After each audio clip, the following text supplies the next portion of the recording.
A chuva caía como um véu de segredos sobre as ruas empedradas de Lisboa, mas dentro da Biblioteca Nacional, o silêncio era um grito contido. João, com 23 anos e um coração que batia como um tambor descompassado, folheou o volume empoeirado e sentiu o mundo ruir. Ali, entre as páginas amareladas de um diário de 1985, estava o nome de sua mãe, Maria, escrito com uma caligrafia trêmula, seguido de uma confissão que o atingiu como um raio: eu o amo, mesmo que o mundo nos condene. Seus dedos congelaram sobre a tinta desbotada, e o ar pareceu rarear, como se a biblioteca inteira conspirasse para revelar o que ele sempre soube, mas nunca ousou nomear. Ele não era o único na família a esconder um amor proibido. João recuou na cadeira de madeira gasta, o coração martelando contra as costelas como se quisesse escapar do peito. A biblioteca, com suas altas estantes de mogno e o cheiro persistente de papel velho e cera de abelha, havia sido seu refúgio desde os tempos de escola, um lugar onde ele podia se perder entre as palavras e esquecer os olhares enviesados dos colegas no bairro de Alfama. Filho de uma família católica devota, onde o padre da paróquia era mais presente que o pai ausente, João aprendera cedo a enterrar seus sentimentos. Aos 16, quando beijaram um amigo na praia deserta do Tejo durante uma festa de verão, o pavor o consumira como fogo. É só uma fase, dissera a si mesmo, repetindo as palavras da mãe, que o encontrara chorando no quarto e atribuíra tudo a hormônios adolescentes. Mas agora, esse diário, encontrado por acaso enquanto pesquisava para um artigo sobre literatura que era portuguesa na faculdade, desenterrava não só o passado dela, mas o dele próprio. Ele fechou o livro devagar, como se temesse que as páginas se desfizessem em pó, e olhou ao redor. A sala de leitura estava quase vazia àquela hora da tarde chuvosa, apenas uma senhora idosa virava as páginas de um romance de Eça de Queiroz no canto oposto, e um rapaz de cabelos pretos cacheados, talvez da sua idade, concentrava-se em um laptop sob a luz amarelada de uma lâmpada de mesa. João notara antes, nas visitas semanais à biblioteca, Miguel, como lera no crachá de estudante colado na mochila dele, um nome que evocava os azulejos das fachadas lisboetas, cheios de histórias não contadas. Miguel ergueu os olhos por um instante, captando o olhar de João, e algo no sorriso breve que esboçou, tímido, mas genuíno, fez o estômago de João revirar. Ele desviou o olhar, envergonhado, e guardou o diário na mochila, decidido a levá-lo para casa. Não podia deixá-lo ali, exposto como uma ferida aberta. Na rua, a chuva havia amainado para um chuvisco insistente, e João caminhou pelas calçadas irregulares de chiado, o peso do segredo pressionando os ombros como uma capa invisível. Sua mãe, Maria, era o pilar da família, viúva aos 40, costureira habilidosa que transformava retalhos em vestidos elegantes para as turistas americanas, e devota fervorosa que levava as filhas mais novas à missa todo domingo. O pai morrera em um acidente de carro quando João era pequeno, deixando para trás dívidas e silêncios. Maria nunca falara de amores passados, exceto em sussurros sobre o homem certo que o destino lhe roubara. Mas o diário contava outra história, um romance com um homem chamado António, em plena ditadura pós-revolução dos escravos, quando ser gay era não só tabu, mas perigoso. Escondam-me, por favor, lera João na última linha da carta colada entre as páginas, palavras que ecoavam como um pedido de socorro através dos anos. Em casa, um apartamento apertado no terceiro andar de um prédio antigo em Moraria, João trancou-se no quarto e abriu o diário à luz fraca da lâmpada de cabeceira. As entradas eram fragmentos de uma vida dupla. Maria descrevia as noites roubadas com António em becos escuros do bairro alto, os toques furtivos sob as saias longas, o medo constante da polícia secreta que ainda rondava as sombras do regime. Ele me faz sentir viva, mesmo quando o mundo quer nos apagar, escrevera ela. Mas então veio o golpe. António era o irmão mais velho de seu próprio pai, o tio que desaparecera anos antes do casamento deles, rumorado como perdido na imigração para a França. João sentiu náuseas subir à garganta. Seu tio, e amante da mãe. O incesto implícito, mesmo que emocional, era um labirinto de dor que ele não sabia navegar. Ele passou a noite acordado, as palavras dançando na mente como fantasmas. Pela manhã, ao descer para o café da manhã, encontrou Maria na cozinha, os cabelos grisalhos presos em um coque frouxo, os olhos cansados mas afetuosos. Bom dia, filho. Dormiu bem. A voz dela era como sempre, quente como o pão fresco que assava. João hesitou, o diário queimando na mochila ao lado da porta. Mãe, eu encontrei algo na biblioteca. Sobre você. As palavras saíram roucas, e o silêncio que se seguiu foi ensurdecedor.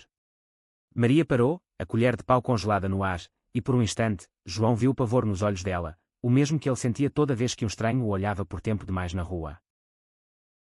Ela se sentou à mesa, as mãos trêmulas sobre o avental florido. O que foi que você achou, João? Ele tirou o diário da mochila e o colocou entre eles, como uma oferta de paz ou uma bomba relógio. Maria tocou a capa de couro rachado com reverência, lágrimas brotando sem permissão. Meu Deus! Eu pensei que o havia queimado depois que ele partiu. A confissão veio em ondas. Sim, António era seu amor, descoberto em uma manifestação estudantil nos anos 70, quando ambos lutavam pela liberdade que a Revolução prometia mas nem sempre entregava. Ele era como eu, filho. Escondido, com medo. Seu pai nunca soube, e quando casamos, foi por conveniência, para sobreviver. João ouviu, o peito apertado, percebendo as camadas de dor que moldaram sua infância. E eu? Mãe, eu sou como ele. Como vocês. As palavras escaparam, libertando um peso que ele carregava há anos. Maria estendeu a mão, tocando a dele pela primeira vez com uma honestidade crua. Eu sei, João. Eu sempre soube. E te amo por isso, mesmo que o mundo nos faça duvidar. Mas o alívio foi efêmero, o telefone tocou, e era a tia Clara, irmã de Maria, anunciando que voltaria a Lisboa após anos em Coimbra. Tem algo que preciso contar a todos, disse ela, a voz carregada de urgência. João sentiu um arrepio, mais segredos. A família, que ele pensara simples e previsível, revelava-se um emaranhado de fios partidos. Naquela tarde, de volta à biblioteca para devolver o diário, ou talvez para se ancorar no familiar, João encontrou Miguel novamente. Desta vez, não foi um olhar fugaz. Miguel se aproximou, o laptop fechado sob o braço. Você parece perdida em pensamentos hoje. Tudo bem. A voz dele era suave, com o sotaque alentejano que rolava como vinho tinto. João corou, mas algo na empatia daqueles olhos castanhos o fez responder. Encontrei um fantasma do passado. Da família. Eles conversaram por horas, sentados em uma mesa isolada, sobre livros proibidos durante a ditadura, sobre amores que a sociedade rotulava como pecados. Miguel confessou ser ativista em uma associação LGBTQ+, na cidade, ajudando jovens como João a navegar em o labirinto da identidade. Às vezes, o maior segredo é o que nos liberta, disse ele, e João sentiu um calor se espalhar pelo peito, o primeiro vislumbre de conexão genuína. Mas o idílio foi interrompido por um chamado urgente da mãe. A tia Clara chegara mais cedo, e com ela, um envelope selado que mudaria tudo. Dentro, uma carta de António, vivo e morando em Paris, pedindo perdão e revelando que era, na verdade, o pai biológico de João, um caso de inseminação artificial secreta, arranjado para salvar o casamento da irmã. O choque foi um abismo. João não era filho do homem que lembrava vagamente, mas de um amor escondido.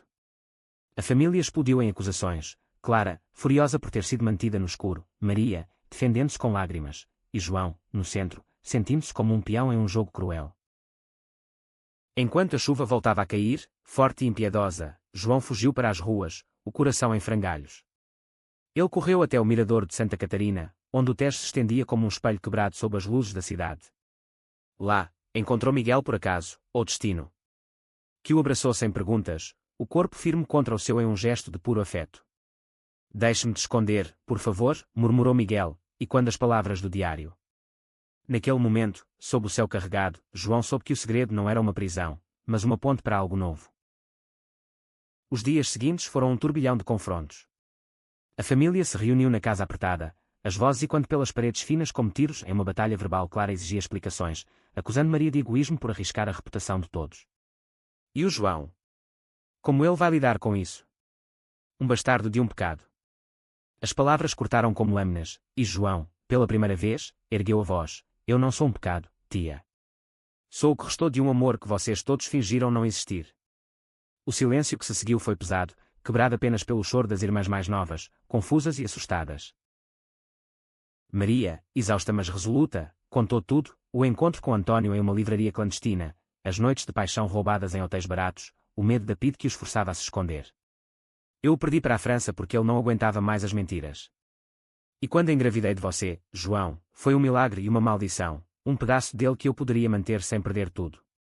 Clara, ao ouvir, amoleceu, ela própria carregava segredos, confessou então, uma filha lésbica, deserdada pela família anos antes, vivendo em segredo no Porto.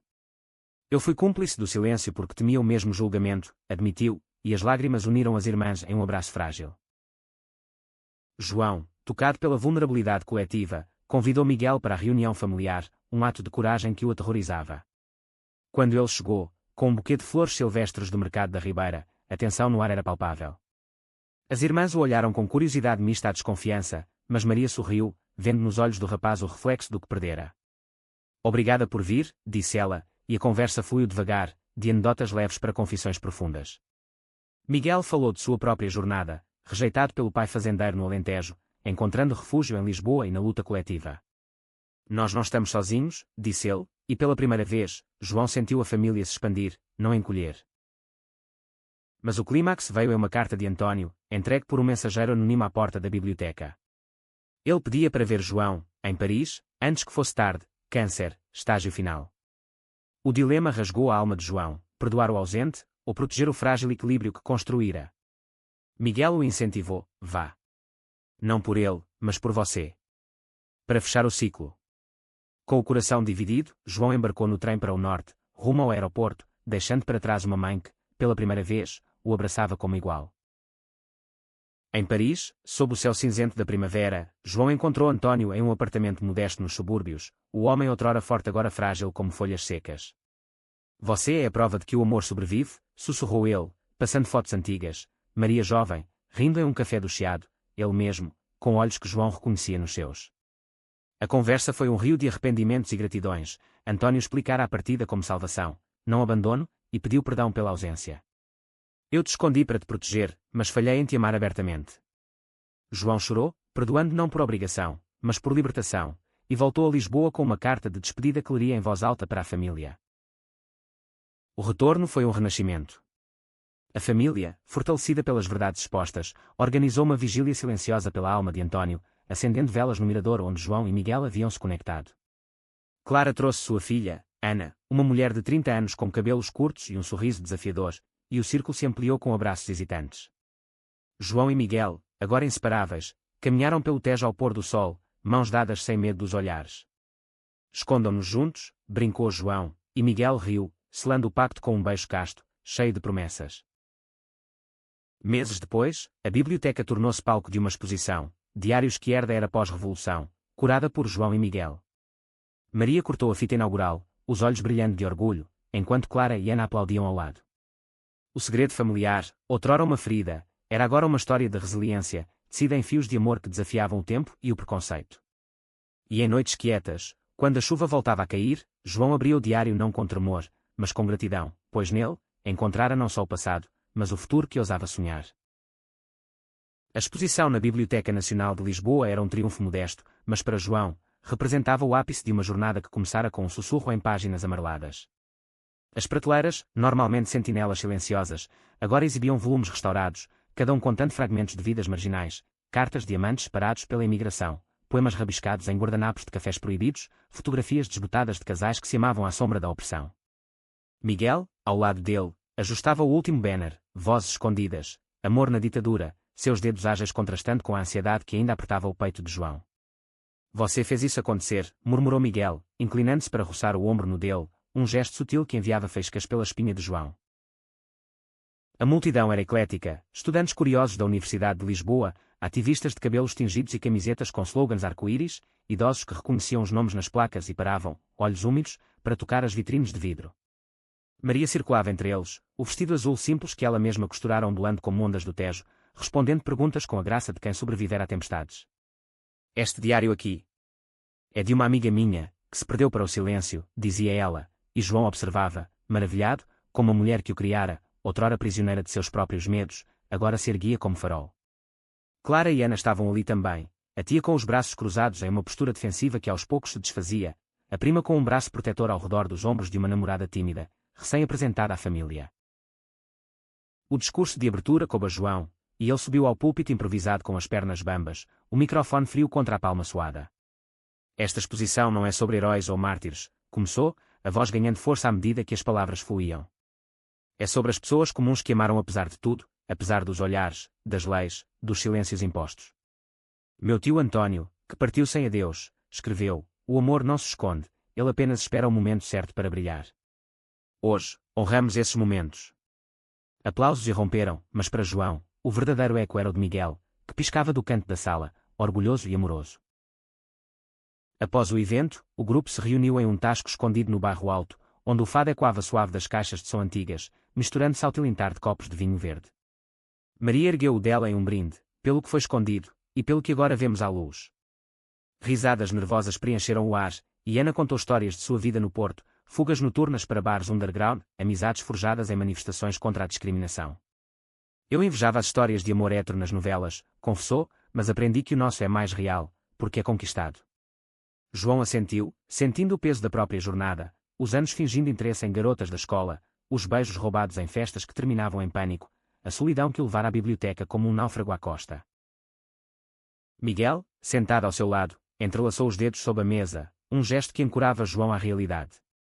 Eles se conheceram de verdade naquela noite chuvosa, mas o vínculo se tecera devagar, em conversas sussurradas sobre livros, Saramago e as metáforas de Exílio, Pessoa e os heteronímos que escondiam almas fragmentadas. Miguel viera do Alentejo com sonhos de jornalismo, mas encontrara no ativismo uma vocação, organizando workshops para jovens que eram em centros comunitários, onde ensinava não só direitos, mas autoaceitação. Você me inspira a ser mais corajoso, dissera ele uma vez, durante um passeio pelo Jardim da Estrela, e João, que sempre se vira como o fraco da história, aprendera a acreditar. Mas nem tudo era harmonia. Enquanto o vinho fluía, Clara puxou João para o lado, o rosto marcado por linhas de preocupação. Sua mãe. Ela está bem. Depois de tudo com o Antônio. João hesitou. Maria parecera radiante na exposição, mas ele notara as noites em que ela se trancava no quarto, folheando fotos antigas. Ela está processando, tia. Como todos nós. Clara suspirou, revelando mais camada. Eu sabia do amor dela por ele, mas calei por medo. Meu marido, Deus o tenha, era conservador, ele teria nós destruído.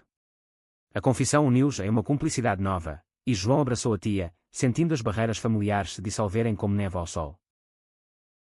De volta ao apartamento, João e Miguel caminharam pelas ruas íngremes de Alfama, o ar carregado do aroma de jasmim e mar.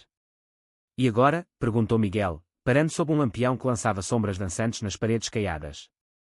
João sorriu, o coração leve pela primeira vez em meses. Agora, vivemos sem esconderijos. Eles se beijaram ali, devagar, o mundo ao redor desfocando em um borrão de luzes e sons, um momento de pura vulnerabilidade que selava sua promessa. Os meses seguintes trouxeram desafios sutis. Na faculdade, João enfrentou olhares enviesados de colegas que liam sobre a exposição nos jornais locais, o escândalo familiar vira arte, zombava um título sensacionalista. Um professor conservador questionou a objetividade de seu artigo sobre literatura queer, insinuando agendas pessoais. João rebateu com fatos e paixão, ganhando aliados inesperados entre os pares. Em casa, as irmãs mais novas, Sofia e Inês, de 17 e 15 anos, navegavam a confusão adolescente com perguntas diretas. Então, você gosta de meninos, mana João? Ele ria, explicando com paciência, transformando o medo em lições de empatia. Maria, por sua vez, começou a costurar bandeiras arco-íris para a associação de Miguel, os dedos ágeis traçando padrões de esperança em tecidos coloridos. É como remendar o que foi rasgado, dizia ela, e João via nela uma força renovada, como se o segredo libertado tivesse devolvido anos de juventude. Uma noite, ela o chamou para o terraço, onde o Tejo cintilava sob a lua. Eu sinto falta dele, sabe? Do Antônio. Mas ter você aqui, aberto e forte, é o suficiente. As lágrimas deles se misturaram ao vento salgado, um bálsamo para feridas antigas. Entretanto, um conflito inesperado surgiu quando um primo distante, regressado das Américas, confrontou a família em uma reunião de Natal. Isso é uma vergonha. O que o padre vai dizer?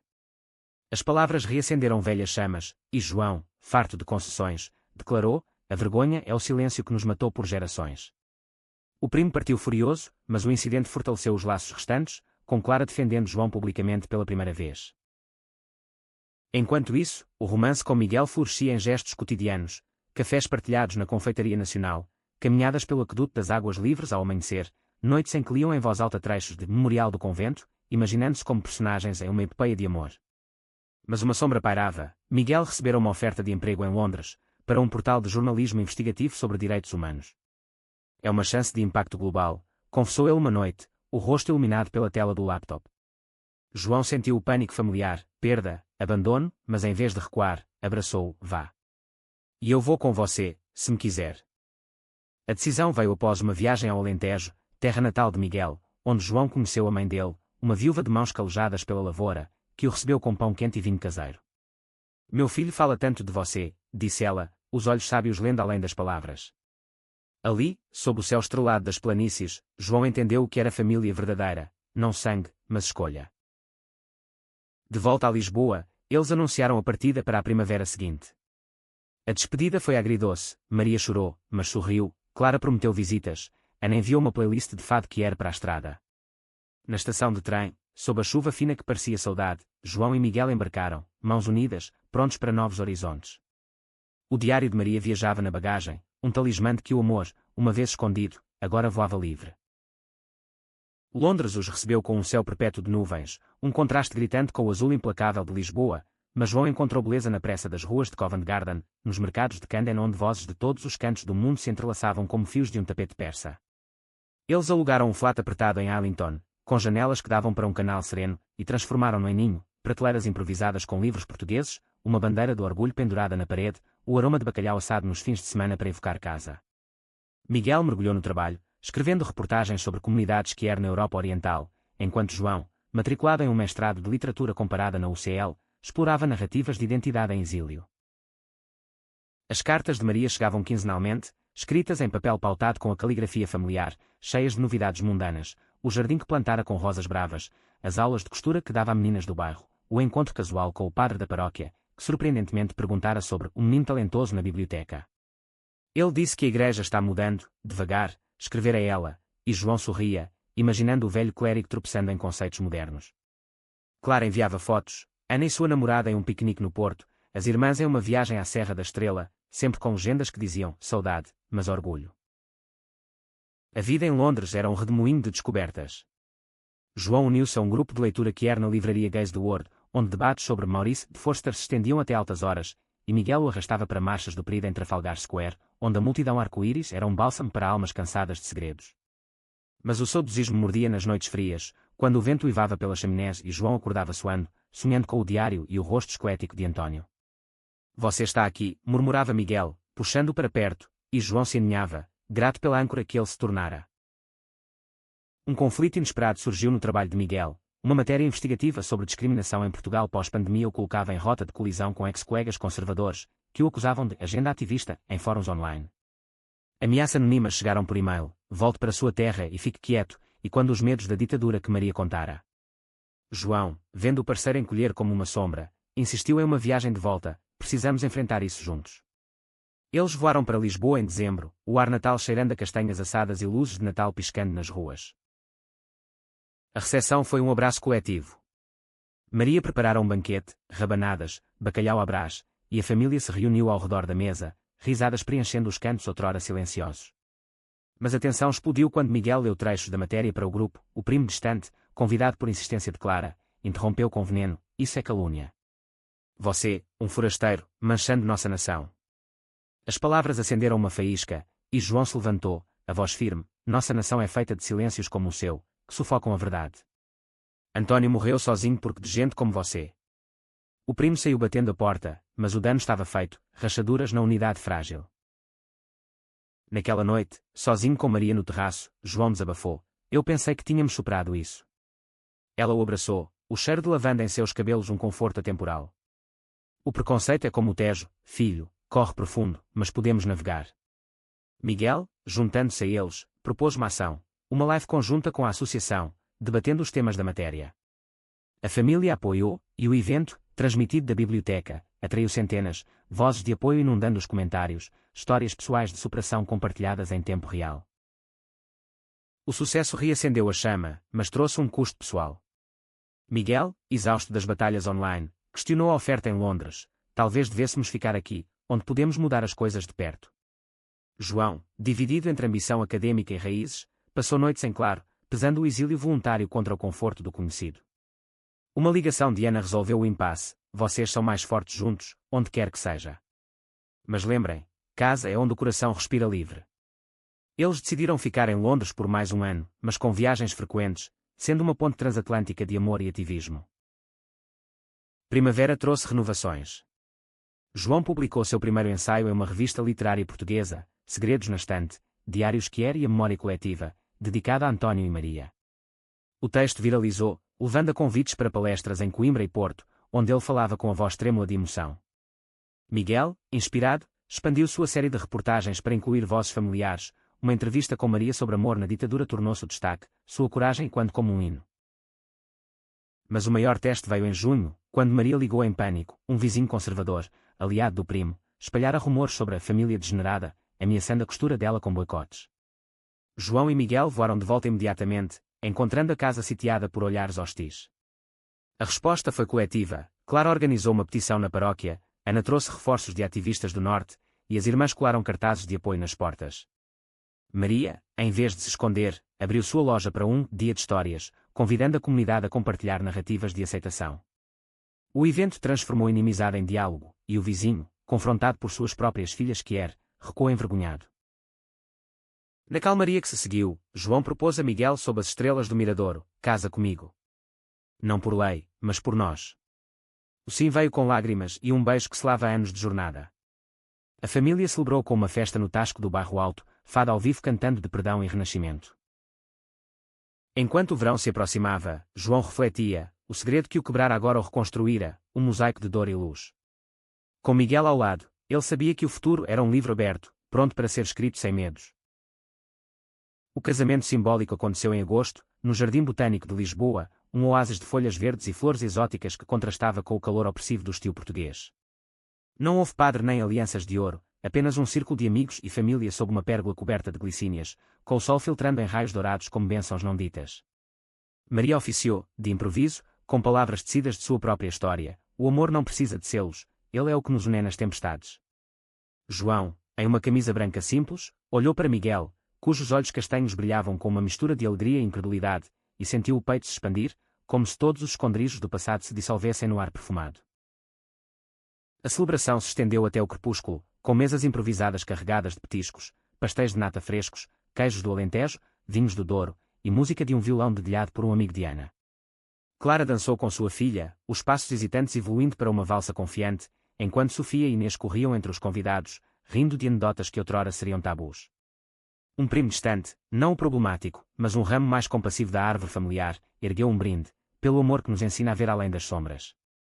Risadas ecoaram, e João, pela primeira vez, sentiu-se visto não como o diferente, mas como o centro de uma tapeçaria rica.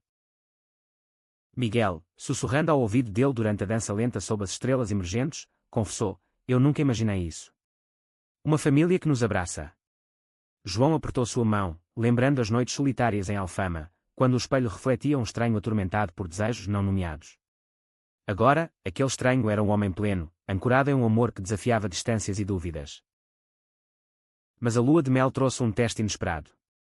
Eles escolheram o Algarve, alugando uma casa de pedra branca em Sagres, onde o Atlântico rugia contra falésias dramáticas. Os dias eram de paz, mergulhos em águas turquesas, caminhadas por praias desertas, noites de conversas profundas ao som das ondas. No entanto, em uma tarde de sol ardente, enquanto exploravam as ruínas de uma fortaleza moura, Miguel recebeu uma ligação da redação em Londres. A matéria sobre Portugal fora indicada para um prémio, mas exigia sua presença imediata para depoimentos adicionais. Eu posso ir sozinho, disse ele, mas João viu a fadiga em seus olhos, o peso de ser a voz pública enquanto lutava batalhas privadas. Não sei mim, rebateu João, e eles ajustaram os planos, voando de volta à capital inglesa em meio à empolgação. A cerimônia de premiação no Southbank Center foi um turbilhão de flashes e aplausos, com Miguel subindo ao palco para agradecer àqueles que me ensinaram que a verdade é a maior revolução. João, na plateia, aplaudiu até as mãos doerem, orgulhoso do homem que transformara a dor em farol. Mas nos bastidores, um jornalista cínico questionou: isso é autêntico, ou só marketing que é? A dúvida plantou uma semente de insegurança em Miguel, que, de volta ao flat, desabou: e se eles tiverem razão? E se eu for só um impostor? João o puxou para o sofá, as mãos firmes em seus ombros. Você é a razão pela qual eu parei de me esconder. Suas palavras salvaram vidas, a minha incluída. Eles passaram a noite relembrando origens, Miguel contando da primeira vez que beijaram um garoto nas oliveiras do Alentejo, o pavor misturado à êxtase, João compartilhando o sonho recorrente com o diário de Maria, agora um símbolo de herança, não de maldição. O amanhecer os encontrou entrelaçados, a vulnerabilidade tecendo laços mais fortes. Outono trouxe mudanças. João aceitou uma bolsa para pesquisa em Oxford, um passo que os afastaria temporariamente, ele em bibliotecas empoeiradas de Bodleian, Miguel em Londres. A separação, embora breve, reacendeu medos antigos de perda. Cartas diárias voavam pelo ar digital, João descrevendo sonetos de Shakespeare que ecoavam seus sentimentos, Miguel enviando fotos de protestos no Hyde Park. Maria visitou, ficando no flat enquanto explorava a cidade com olhos de turista, o Big Ben a fez chorar de beleza, e ela costurou um chale para uma vizinha paquistanesa, iniciando uma amizade improvável. Enquanto isso, em Lisboa, Clara revelou um segredo próprio. Após a morte do marido, ela iniciara um romance com uma viúva do coral da igreja, um amor tímido que florescia em chás da tarde e passeios pelo castelo de São Jorge. Eu esperei tanto tempo, confessou em uma videochamada, e a família celebrou virtualmente, com Ana enviando flores pelo correio. As irmãs, crescendo em um mundo mais aberto, formavam alianças próprias, Sofia saindo com uma garota da escola de arte, Inês questionando géneros em ensaios para a universidade. O Natal os reuniu em Lisboa, o flat de Maria abarrotado de decorações e risos.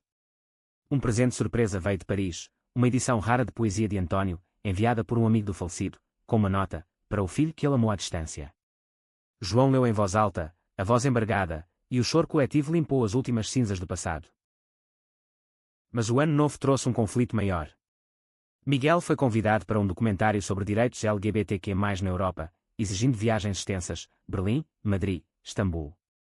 João, imerso em sua tese sobre narrativas familiares sentiu o ciúme sutil da distância emocional.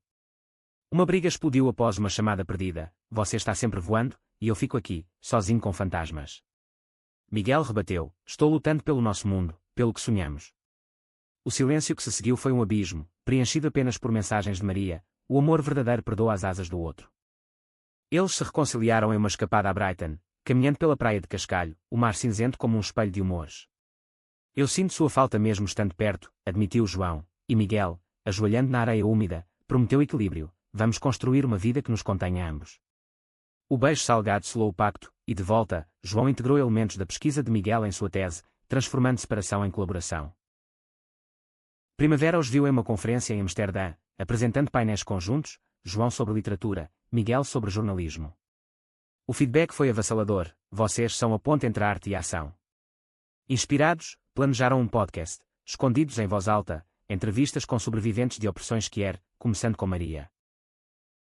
Enquanto o sol se punha sobre os canais holandeses, João sussurrou, nós somos a continuação do diário. Miguel sorriu, e o melhor capítulo ainda está por vir. O podcast estreou em maio, gravado em um estúdio improvisado no flat de Arlington, com microfones baratos e o eco das trens do metrô como trilha sonora incidental.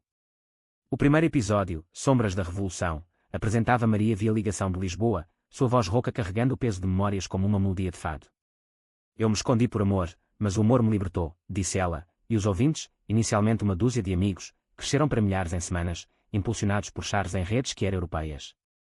João editava às noites adentro, cortando pausas emocionais para fluidez, enquanto Miguel conduzia as entrevistas com a empatia de quem conhecera o abismo.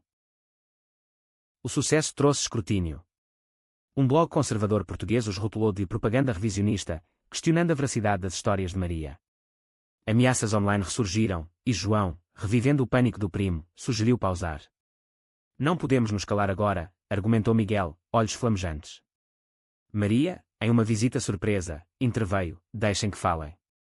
A verdade é nossa armadura. Eles prosseguiram, convidando Clara para o episódio sobre família e aceitação, sua confissão sobre o romance tardio tocando corações relutantes. Verão os levou de volta a Portugal para uma turnê de lives, começando no Porto com Ana como seu apresentadora. O público lutava cafés culturais, perguntas fluindo como vinho, como superar o preconceito religioso. João respondia com anedotas de sua infância católica, Miguel com estatísticas de ativismo. Em Faro, um jovem se aproximou após o evento, lágrimas nos olhos, sua história me deu coragem para contar aos meus pais. O impacto era palpável, um riplo de mudança que validava as cicatrizes. Mas o idílio rachou em setembro. João recebeu uma oferta de doutorado em Lisboa, uma cátedra na Biblioteca Nacional, pesquisando arquivos É o sonho, disse ele, mas Miguel hesitava, e nosso podcast? Londres é o hub. A discussão escalou para acusações, João de egoísmo acadêmico, Miguel de priorizar carreira sobre raízes. Você quer me prender ao passado, gritou João, e Miguel retrucou, eu quero um futuro que nos inclua. A porta bateu, e João passou a noite no sofá, o silêncio do flat como um túmulo.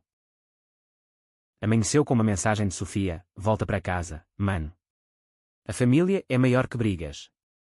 Inspirado, João voou para Lisboa sozinho, encontrando refúgio na biblioteca onde tudo começara. Folheando volumes familiares, ele escreveu uma carta, nosso amor não é prisão, é escolha diária. Miguel chegou 2 dias depois, exausto da viagem, e eles se reconciliaram nas prateleiras, um abraço que cheirava a papel e perdão. A decisão veio coletiva, alternar bases, Lisboa no semestre acadêmico, Londres nos verões.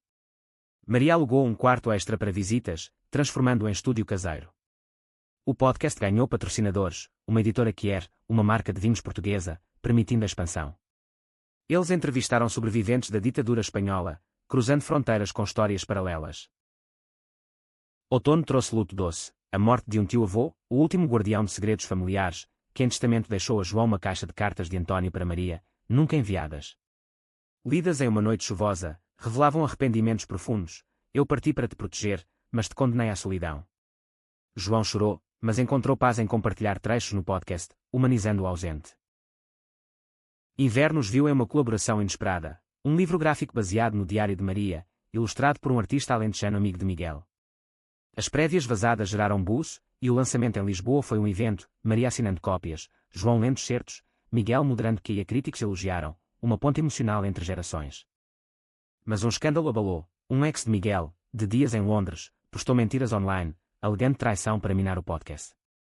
A mídia sensacionalista mordeu, e João, ferido pela dúvida pública, confrontou, porque não me contou. Miguel explicou, um flerte passageiro pré-relacionamento, mas a confiança abalada exigiu terapia conjunta, sessões em um centro que era onde aprenderam a comunicar vulnerabilidades sem armaduras. A cura veio na Páscoa, em uma viagem ao Douro com a família. Entre vinhedos ondulantes, eles renovaram votos informais, prometendo transparência. Ana, agora noiva, brincou, vocês são o manual de como não implodir. Enquanto flores de laranjeira perfumavam o ar, João sussurrou a Miguel, escondam-nos do mundo, mas nunca um do outro. O riso compartilhado foi o antídoto perfeito.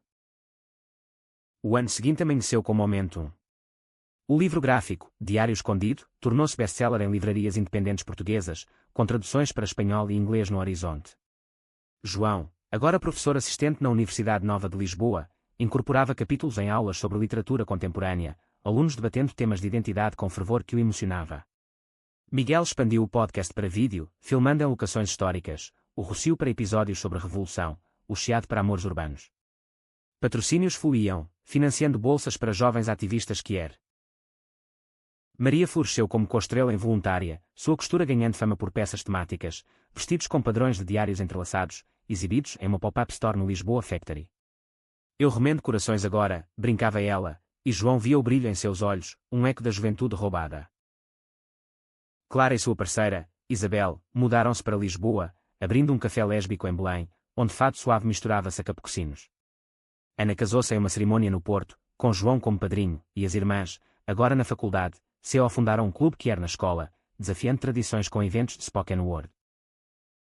Mas o conflito maior veio de fora, uma lei proposta no Parlamento português, retrocesso em direitos trans, ameaçando conquistas recentes. Miguel mergulhou na campanha contra, organizando petições e protestos, enquanto João usava sua plataforma académica para ensaios opinativos no público. A pressão esgotou-os, noites sem dormir, discussões acaloradas sobre estratégias. Você é idealista demais, acusou João após uma manifestação que terminou em confrontos policiais. Miguel rebateu, e você é cauteloso ao ponto da inação. A fenda cresceu, culminando em uma semana de silêncio, João refugiando-se na biblioteca, Miguel em hotéis baratos. A ponte veio de Maria, vocês brigam porque se importam. Mas o amor vence quando paramos de lutar sozinhos. Eles se reuniram no Mirador, o Tejo testemunha, e choraram promessas de equipe. A campanha ganhou tração, com o podcast mobilizando milhares, e a lei foi derrubada em votação apertada, uma vitória que os uniu como ferro no fogo. Verão trouxe descanso em Sagres novamente, dias de bodyboard e fogueiras na praia. Ali, Miguel propôs formalmente, com um anel de prata simples gravado, escondam-me contigo. João aceitou, rindo através das lágrimas, e eles planejaram uma cerimônia legal em Londres, para a acessibilidade. O outono os viu gravando um episódio especial, Legados Familiares, com a família inteira, Maria, Clara, Ana, as irmãs, compartilhando jornadas. As visualizações explodiram, levando a um convite para TEDx Lisboa, onde João falou sobre segredos como sementes de mudança, sua voz ecoando para um auditório lotado. Inverno trouxe um presente, Maria grávida. Não, mas adotando um menino de 10 anos, órfão de uma família conservadora, através de uma ONG queer.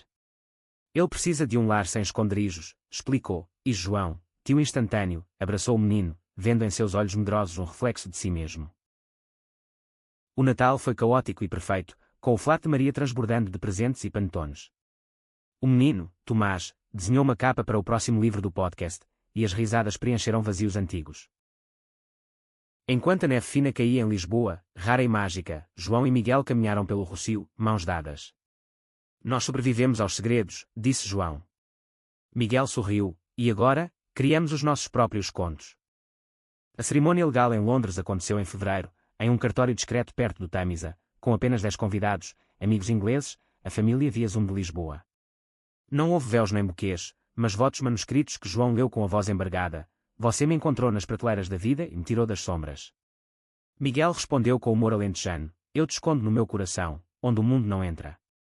O beijo selou, sob aplausos virtuais de Maria gritando "Viva!" da tela.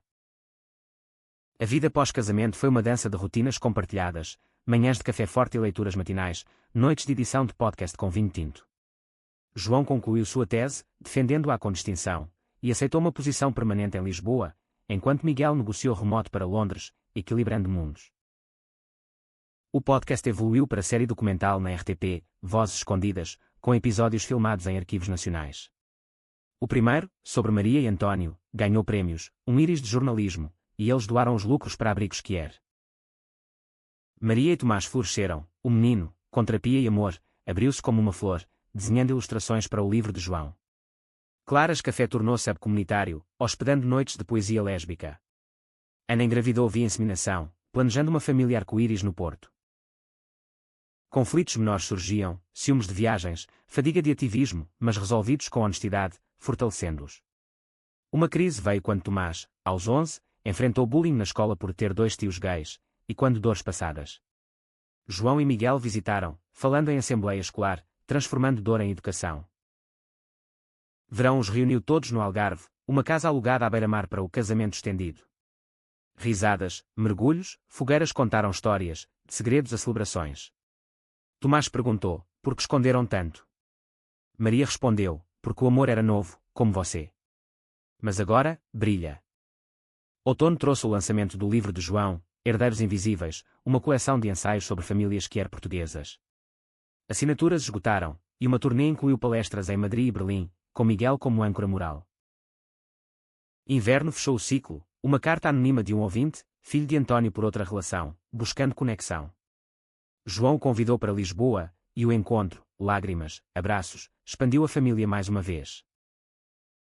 Enquanto o ano virava, no mirador sob estrelas, João e Miguel brindaram, pelo que foi escondido, e pelo que revelamos. O Tejo fluía, testemunha eterna, e eles souberam, o amor, uma vez libertado, era indestrutível.